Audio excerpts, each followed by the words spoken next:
Halo, perkenalkan nama saya Sakinatur Rahmah. Nama saya Nida Roda Turjana. Nama saya Vika Mahesa Ayu. Nama saya Hulfana Juariani. Kami dari kelompok 1, kelas 646E26, Universitas Binasarana Informatika Kampus Riki.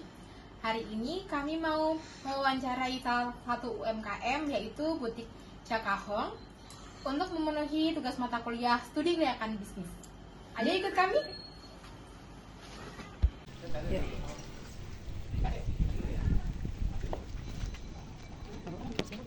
Nggak tahu.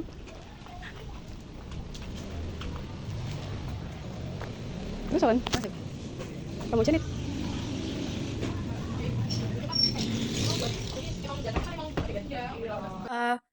Di usaha kakak ini yang jadi target utama pasar itu siapa ya kak? Pelanggannya itu para apa gitu? Kalau karena kita tuh bergerak di bidang kebaya ya, jadi emang formal attire. Jadi target utama kita tuh memang aku berangkatnya dari bride. Jadi emang aku tuh dari awal tuh memang penyedia baju pengantin. Jadi pertamanya tuh kita emang master banget di kebaya. Tapi kan lama-lama untuk wedding sendiri kan ada yang pakai dress lah, ada yang eh, baju Melayu segala macam. Jadi kita lebih banyak lagi explore ke apa namanya produk-produknya. Jadi produk kita sekarang bukan cuma kebaya, tapi kita juga menyediakan yang dress-dress formalnya juga. Jadi sebenarnya target pasarnya yang tadinya hanya pengantin, udah lebih luas sih ke graduate, guest, ibu pengantin sekalipun, adik pengantin, kakak pengantin, sampai ke bridesmaid juga gitu. Oh gitu. Terus apa aja nih jenis produk yang paling laku di pasar kakak ini, di toko kakak ini? Oke, kalau untuk paling laku ya sesuai target market sendiri kita menuju ke orang yang mau nikah ya. Jadi memang ke calon pengantin dan calon ibu pengantin Oh jadi gitu. yang Jadi yang lebih paling ke dicari itu iya betul. kebaya dan Kebaya, karena kan memang kita custom made ya. Kita tuh memang custom made order untuk pengantin. Bukan kebanting sih, sorry, formal attire. Jadi memang si tujuan utama memang pengantin, tapi seperti yang tadi aku bilang, kita udah meluaskan mengepakkan sayap ya. Jadi kita bisa graduate, guest sama bridesmaid pun udah masterin juga. Terus semenjak Covid kemarin, di mana pernikahan banyak yang ditunda atau batal ya, itu eh, ngefek banget sih ke apa usaha kita yang memang bergeraknya di bidang wedding kan. Iya. Jadinya kita mulai fokus ke formal attire yang lebih ke guest. Jadi kalau guest itu kan kita baju-baju ready to wear ya. Guest kan nggak mau bikin-bikin lama kan, pasti mereka dadakan ya, kayak tiba-tiba Sabtu ini ada acara atau Minggu ini ada acara, dia tuh pasti nyari tuh kayak Rabu atau Senin tuh paling lama mereka nyari kan. Weekend ini ada acara nih Mbak, padahal acaranya udah di weekend. Itu nggak mungkin banget untuk custom made di kita, jadi kita nyediain yang ready to wear. Contoh-contohnya kayak gini, ini aku pertama masuk ke apa namanya website dulu yang namanya dresshouse.com. Itu tuh dia emang butik buat jual baju formal kayak gini, tapi beneran online online tok gitu. Terus abis berangkat dari dress house itu kita mulai masuk ke Sogo Seibu. Itu kita pertama kali masuk, kita masuk ke Seibu GI, Sogo Emporium Mall Pluit, Kokas sama Central Park gitu. Cuma yang sekarang kita udah pull out di GI, jadi tinggal di Sogo aja, nggak di Seibunya udah nggak ada, tapi kita masuk ke Metro under Dress House di Plaza Senayan. Gitu. Jadi kalau misalnya ditanya mana yang paling laku, sekarang jadi ke bride sama ke guest, jadi baju ready to wear-nya juga gitu. Terus bagaimana cara kakak ini buat mempromosikan produknya biar banyak yang tahu gitu? Kalau kenapa banyak yang taunya itu, kita pasti main di IG Ads ya, Facebook Ads, IG Ads itu udah pasti nih kalau zaman sekarang. Sosial media. Sosial media udah paling yang harus kita andalkan lah ya. Cuma nggak lupa kalau word of mouth juga paling efek sih sebenarnya. Jadi karena kita itu maksudnya aku dan abangku ya, kita tuh sebenarnya ngelanjutin usaha orang tua. Dimana yang orang tuaku itu tadinya tuh full toko bahan di Tanah Abang. Terus lama-lama masuk custom made order yang tadi aku bilang fokusnya cuma ke bayar pengantin. Terus ketika aku dan abangku masuk, kita berhasil ngembangin sampai ke yang buka custom made order yang lebih fokus di mana rumah butik ini. Ini aku khusus appointment di sini nih kalau untuk yang nikah-nikah gitu-gitu. berarti buat Pokoknya fitting yang ya? pokoknya yang dari ads itu pasti diarahinnya ke sini. Terus kalau misalnya yang apa namanya yang ngarahinnya kita lebih ke online juga ya, namanya juga yang melanjutkan udah generasi kedua nih. Kalau generasi kedua kan pasti lebih ini juga ya, lebih ngelihat pasar sekarang harus bersaing banget sama yang online kan. Malah yang offline sekarang udah ya apa-apa dibandingin sama online kan. Kamu kalau misalnya beli apa ngelihat harga online dulu kan pasti. Iya. Ya kayak gitu. Jadi kita juga fokus ke online-nya gitu. Jadi memang harus nggak mau IG ads kan. Ya, terus apakah toko kakak ini punya cara khusus buat bersaing sama toko-toko yang lain yang sejenis?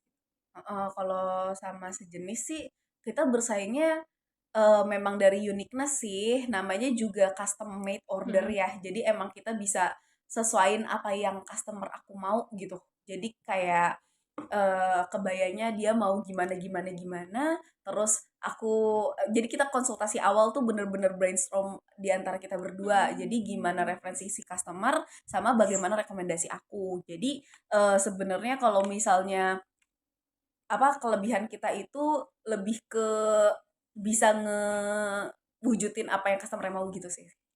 Dan dengan budget yang dia mau juga. Karena kayak yang tadi aku bilang aku tukang jahit yang jualan bahan kan. Jadi kalau misalnya mau yang mau kayak gini nih Kak, tapi budget aku segini, itu bisa banget di-adjust di bahan. Karena ya aku jualan bahan, aku punya bahan paling murah tuh yang cuma 25 meter, 20.000 meter kan tile kan ya, sampai 4 juta meter juga ada. Jadi memang bisa di-adjust dari budget. Jadi memang itu sih uniqueness-nya dari bisa lebih murah dari butik-butik sepantaran kita sih. Kak, aku mau nanya nih, untuk alat atau teknologi apa yang kakak gunakan untuk mengolah stok produk? Kalau stok produk itu kita lebih ke Microsoft sih. Jadi kita emang ngutamain Excel banget kalau misalnya untuk stok kan, soalnya Excel bisa lebih dimainkan ya. Dengan banyak rumusnya itu. Jadi kita emang lebih ke Excel sih kalau untuk stok produk. Selanjutnya, apakah toko kakak sudah menggunakan teknologi seperti komputer atau aplikasi untuk membantu penjualan ini? Udah sih kalau misalnya teknologi tuh maksudnya lebih ke sosial media gitu kan ya, sama marketplace Iya. atau gimana? Iya. Tapi sama apa kakak punya aplikasi yang buat butik kakak sendiri gitu? Jadi ada Enggak sih, aplikasi mahal banget. tersendiri. Oh, enggak. Oh iya. Oh. Kalau aplikasi sih enggak, tapi kalau website iya. Website Oh, enggak? website. Iya, Website kalau website sih bisa. Punya. Kalau pokoknya kalau misalnya website sama platform sosial media kita ada semua sih. Jadi www.jakang.com, Instagramnya, Tokopedia-nya, Shopee-nya itu ada semua sih kalau itu. Untuk online-nya. Untuk online iya. Dan lebih ke buat portofolio juga nggak sih? Soalnya kan kalau custom made yang bisa kita jual memang portofolio kan, karena kan barangnya nggak ada, cuma ide gitu. Oke. Selanjutnya, apakah toko kakak sudah punya sistem untuk memastikan produknya itu selalu tersedia atau gimana, Kak? Kalau untuk sistemnya itu kita masih kayak memang harus di SO berkala sih. Karena kan memang walaupun udah ditulis nih kayak sisanya ada berapa, tapi kan untuk sumbernya sendiri kayak tadi aku bilang produknya tersebar. Kita ada yang di Sogo Empo, Kokas, CP, habis itu ada terus ada juga yang di warehouse gitu kan. Jadi kan memang harus di SO berkalanya dari situ sih. Laporannya memang selalu ada, tapi kan harus disesuaikan lagi ya. Namanya juga kalau stok produk harus dihitung ulang gitu. Untuk lokasi toko kakak ini strategis dalam menarik pelanggan atau tidak, Kak? Kalau di sini ya, kalau di mana nih? Kalau di Tanah Abang sih iya. Karena kan memang Tanah Abang pusat segala pusat kan. Maksudnya aku kenapa punya langganan yang ampe orang Malaysia, orang Australia, sama orang Singapura itu kan memang karena dari Tanah Abang, mereka ke Tanah Abang kan.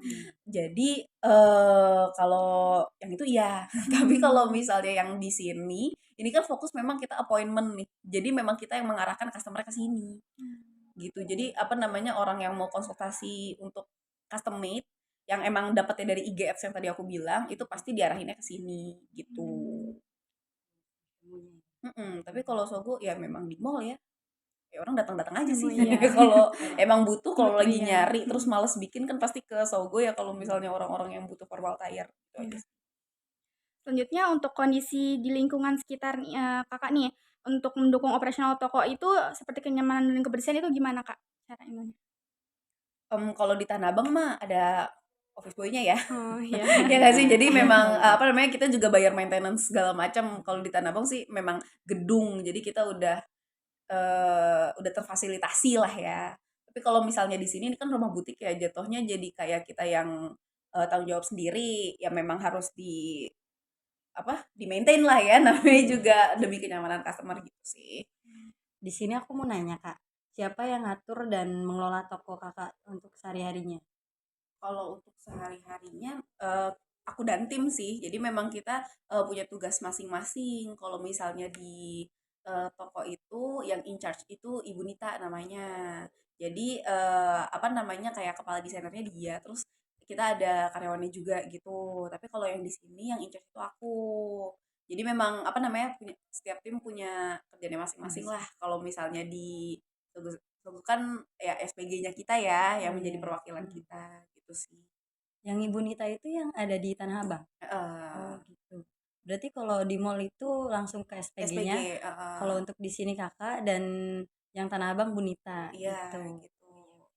Selanjutnya pertanyaannya, bagaimana cara toko membagi tugas antar karyawan? Kalau bagi tugas ya apa, kayak yang tadi dibilang sih, kalau misalnya desain dan apa namanya, custom made gitu, kalau di toko itu pasti ke Ibu Nita kan. Tapi kalau Iya. misalnya bahan, karena kita toko bahan ya, jadi kalau misalnya kayak cuma jual beli bahan ya karyawan langsung sih yang handle. Kalau misalkan mau ngedesain, oh iya ke Bu Nita Iya, kalau di toko ya, di di Tanah toko Abang ya. yang Tanah Abang. Tapi kalau di sini itu kan memang kita by appointment ya. Jadi orang yang kesini emang udah pasti mau custom made gitu loh. Udah tahu apa yang dia mau. Jadi kalau di sini ya aku yang handle, dan aku juga udah konsultasi sekilas kayak di awal di chat kayak apa yang dia mau itu aku udah tahu. Aku nanya dulu dia mau bikinnya untuk kebutuhan apa, outputnya apa, kebaya atau dress. Terus kalau apa namanya, warna apa, itu tuh udah aku sediain semua pilihan bahannya nanti. Jadi dari toko aku angkut ke sini. Jadi memang aku yang full handle sih kalau yang di rumah Kalau yang di butik rumah. gitu. Kalau untuk yang di mall itu kan SPG ya. Kalau misalkan ada customer yang pengen request, mungkin diarahinnya Ke sini. atau ke website dulu. Oh langsung. Oh enggak, langsung ke Oh sini. langsung. Soalnya kalau misalnya ke website kan barang jadi juga kan. Oh iya. Jadi lebih ke barang jadi sama portofolio. Jadi memang nggak akan ada yang ngehandle orangnya langsung kan. Sedangkan kalau custom made itu mesti one on one gitu loh. Jadi memang harus ketemu orang. Ketemu. Mm-mm. Pertanyaan selanjutnya, bagaimana toko Kakak kalau misalkan lagi mengalami masalah atau keluhan dari pelanggan? Oh, kalau misalnya keluhan, kita sih punya tagline gitu ya. Kita pokoknya kalau untuk custom made atau apa itu tuh kita sampai pas di hati bukan di badan doang. Jadi Oh, gitu. emang kelebihan aku, balik lagi kelebihan aku yang dari para kompetitor tuh, kita unlimited fitting juga loh. Jadi kalau misalnya fitting pertama kan masih ini banget ya. Masih Apa ya, kaku dasar kan? banget Oh, gitu iya, iya. kan. Terus di fitting kedua dia masih kurang puas, ada fitting ketiga kurang puas, ada fitting keempat, pokoknya sampai customer nyengir baru boleh dibawa pulang gitu loh. Jadi Aduh, memang bener-bener. apa namanya, untuk seminim mungkin komplain yang kita dapat baru boleh oke deh gitu. Jadi kan memang yang kita jual itu emang kepuasan pelanggan kan, karena kan formal attire itu kan dipakai tuh momen gitu loh, bukan apa namanya, misalnya deh kamu graduation, yang kamu pakai itu kan ya udah cuma sekali itu doang kan kamu butuh Iya. kebayanya. Kalau misalnya habis itunya ya kamu sebenarnya nggak sebutuh itu sama kebaya itu kan. Jadi yang kita jual memang sebenarnya selain berbentuk produk tapi juga momen gitu.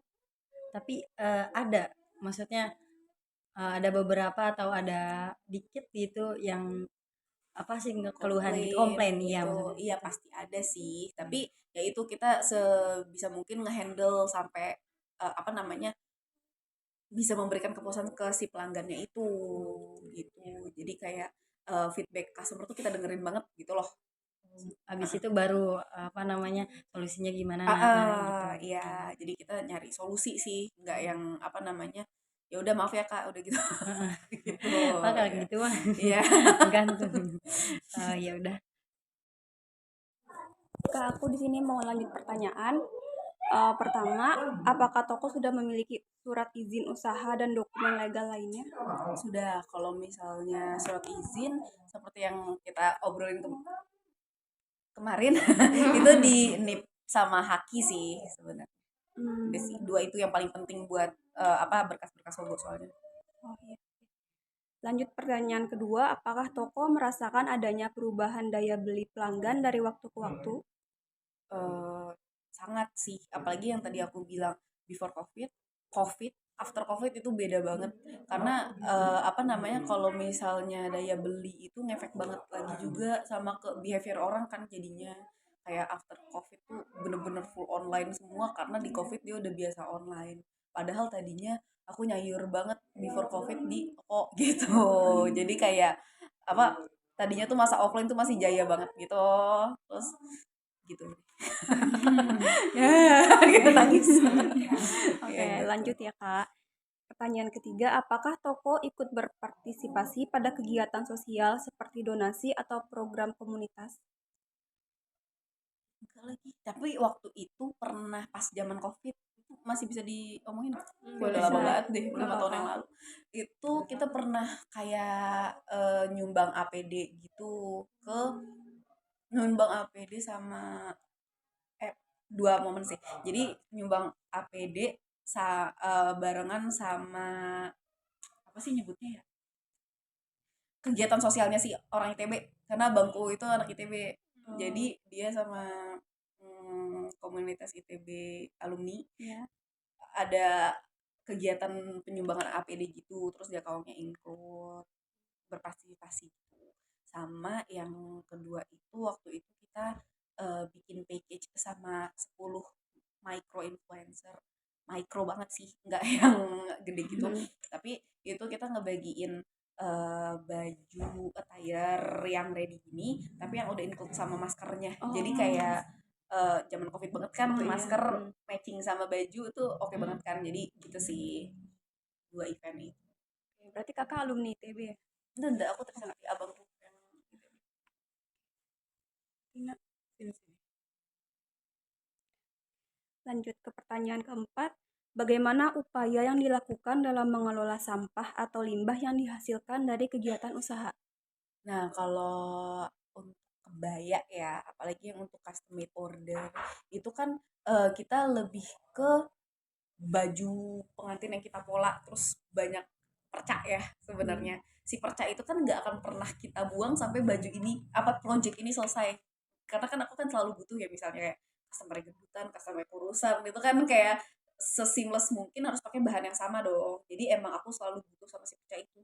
Once itu udah nggak kepake, biasanya bisa kita daur ulang untuk yang ready. Jadi untuk di Tanah Abang itu aku selain bahan ada kebaya-kebaya ready yang harganya affordable buat di Tanah Abang karena kan menyesuaikan pasar ya. Kalau misalnya di Sogo kan kita range harganya tuh di 1,5 sampai di 3 juta. Kalau di Tanah Abang kita bikin kebaya-kebaya affordable yang buat orang impulsif aja sama orang yang kalau graduation kan biasanya nggak mau ngeluarin duit banyak ya. Itu kita sediain kebaya-kebaya ready yang harganya di 199 sampai 349, sorry. Jadi 199 sampai 349 untuk kebaya ready yang memang udah dari perca-perca yang bisa dimanfaatkan itu gitu. Jadi baju lagi ya bun, kadang. Oke, lanjut ya Kak. Apakah toko memiliki kebijakan khusus untuk mengurangi penggunaan plastik atau kemasan yang sulit terurai? Oh kalau itu kita Memang dari packaging sih. Kalau misalnya untuk plastik itu emang nggak berplastik-plastik. Jadi kalau packaging itu kita lebih ke box sama kertas tisu yang untuk memisahkan dari apa sih? Ini kan kalau kebaya berpayet kalau diginiin nyangkut-nyangkut ya. Iya. Jadi ya memang dikasih kertas tisu dulu terus digini. Jadi kayak emang jangan pakai plastik seminim mungkin deh. Kita emang pakainya tuh box packaging kan kardus kan sama kertas tisu yang lebih mudah terurai daripada plastik. Untuk tasnya pun kita lebih ke tote bag sama apa paper bag yang emang bisa dipakai di Indomaret. Jadi kayak biar sekalian promosi juga Jadi gitu. kayak kakak go green banget ya. Iya, gue green anaknya kasihan penyu ketusuk sedotan. Lebih estetik Kayak- juga ya. Kenapa? Lebih estetik juga. Iya bener. Dan promosi juga gak sih dibantuin ke Indomaret ih Jaka Oh, tuh iya. Kak, pertanyaan selanjutnya, bagaimana pihak toko mengelola keuangan sehari-hari seperti mencatat pemasukan dan pengeluaran? Itu kalau untuk pencatatan keuangan memang di tim finance tercatat gimana ya ngejelasinnya? Kalau Kalau ada bagiannya di finance-nya. iya, jadi untuk setiap penjualan itu kan kalau di toko memang dicatat manual untuk biar cepet ya. Maksudnya kayak namanya juga di toko gitu, itu pasti ada pencatatan manual yang akan di-report harian, report daily gitu ke tim finance. Abis itu begitu juga kalau misalnya aku ada di sini nih, ada apa namanya? Ada pemasukan di sini, ada sales di custom order di butik. Itu pasti kita laporan juga daily juga. Jadi memang tercatat rapi sih kalau untuk finance-nya. Cuma kalau untuk di Sogo itu pasti monthly ya, nggak mungkin daily. Jadi kalau untuk mereka dicatat dulu sama SPG-nya secara daily, abis itu monthly-nya akan ditransfer sama pihak Sogonya ke kita. Itu kayak per tanggal 18 atau berapa gitu sih. Oke kak, untuk pertanyaan selanjutnya, bagaimana cara toko menentukan harga jual agar tetap kompetitif namun tetap menguntungkan kak? Kalau untuk menentukan harga jual itu pasti kalau kamu lihat rumusan fashion produk itu modal dikali 3 kan memang. Jadi memang kita nggak cuma apa namanya yang diperhitungkan eh karena bentar. Jadi sebenarnya kalau fashion product itu kan lebih ke art juga nggak sih? Makanya kenapa kita harus kali 3 karena di pembuatannya itu R&D itu sebenarnya lebih makan modal banyak gitu loh. Jadi kalau apa sih tadi pertanyaannya? Mau diulang Oh, kak? kalau gimana cara menentukannya? Ya sebenarnya kita ngambil pola dasar nih si modal dikali 3. Terus kita lihat lagi kalau misalnya itu harganya terlalu tinggi, itu pasti kita adjust juga sama harga pasar gitu. Sebenarnya lebih ke kayak gitu sih, apalagi kalau misalnya untuk ready to wear ya. Si ready to wear yang kita masukin ke Sogo sama ke online itu kan harus ngelihat harga kompetitor juga untuk bisa bersaing. Karena di online nggak bisa dipungkirin harga tuh sangat menentukan gak sih kalau misalnya kamu udah suka banget sama satu produk tapi cuma ngelihat online di saat ada ads yang lain yang serupa tapi harganya lebih murah pasti kamu kayak Lebih milih. goyang kan Iya. makanya jadinya produk apa modal dikali 3 tapi disesuaikan lagi kita biasa kayak gitu. Pertanyaan selanjutnya Kak, berapa modal atau investasi awal yang digunakan pada saat awal usaha dibangun? Nah kalau untuk modal awal sama investasi di awal itu kita susah banget ngasih nominal karena memang aku generasi kedua ya jadinya memang ini melanjutkan usaha orang tua jadi nggak bisa ngasih nominal bingung gitu ya Iya, iya. jadi lebih ya. Oh ya udah berarti saya ganti dengan apa omset. Untuk omset per bulannya itu berapa ya kira-kira? Ini kalau di omset total ya ada ini Enggak apa-apa. kalau untuk di omset total ya sebentar saya jadi ya Allah makannya kita bakso enak banget baunya. Kalau untuk di apa namanya omset itu kayak yang tadi aku bilang before dan after covid itu beda banget kita juga omsetnya juga omset kotor yang belum bayar modal dan bayar karyawan segala macam ya. Kita kan di sini namanya juga UMKM, yang makan sama kita tuh banyak banget, bukan cuma karyawan toko tapi penjahit aku, karyawannya penjahit aku, tukang payat aku, karyawannya tukang payat aku. Jadi emang kayak yang berkecimpung di kita tuh banyak gitu timnya sebenarnya. Jadi kalau untuk si before covid itu kita bisa sih mencapai 300-an. Tapi kalau misalnya udah after covid ini 100 sampai 150 itu pun lebih sering 100-annya aja gitu. Lanjut ke pertanyaan kedua. Berapa lama waktu yang dibutuhkan untuk menunjukkan keuntungan atau kembali modal sejak pertama kali didirikan? Oh, mungkin apa, Jo? Berapa Kita lama dari tahun waktu? 83 loh, dari tahun 83. Udah lama juga. Iya. Saya juga belum lahir. Gimana ya? Mungkin udah balik modal juga ya, pasti Iya, namanya udah. mungkin sudah balik modal hitungannya sekarang, tapi sekarang udah bukan fokusnya ke balik modal sih, lebih fokus ke bertahan karena kayak tadi kita sebutin after covid itu udah jauh banget, padahal yang makan sama kita masih tetap banyak itu orangnya. Jadi emang kita sekarang di mode survive sih, karena emang persaingannya lebih ketat, persaingannya bukan cuma antar brand loh, zaman sekarang offline online, barang Cina masuk, jadi kayak mode survival gitu, udah bukan ngomongin balik modal lagi karena emang udah cukup established juga ya, udah dari 83. Kalau untuk keuntungan satu bulannya itu kan ini toko kakak di mana-mana ya. Kira-kira pasti menutupi kayak gaji karyawan dan yang lain-lainnya enggak, atau pasti menutupi tapi kayak keuntungannya jadi apa sih, laba bersihnya itu dikit atau gimana? Oh, Untuk kalau keseluruhannya. itu kalau untuk apa namanya after nutupin kebutuhan pembayaran karyawan gitu-gitu sebenarnya ada, cuma itu kan akan diputar lagi gitu loh. Jadi memang laba bersihnya kita pakai untuk mode bertahan, mempertahankan usaha kita ini. Jadi memang akan diputar lagi. Baik. Sekian wawancara kami bersama Kak Anissa selaku owner dari Butik Jaka Home. Terima kasih sudah menonton wawancara kami hari ini. Wassalamualaikum warahmatullahi wabarakatuh.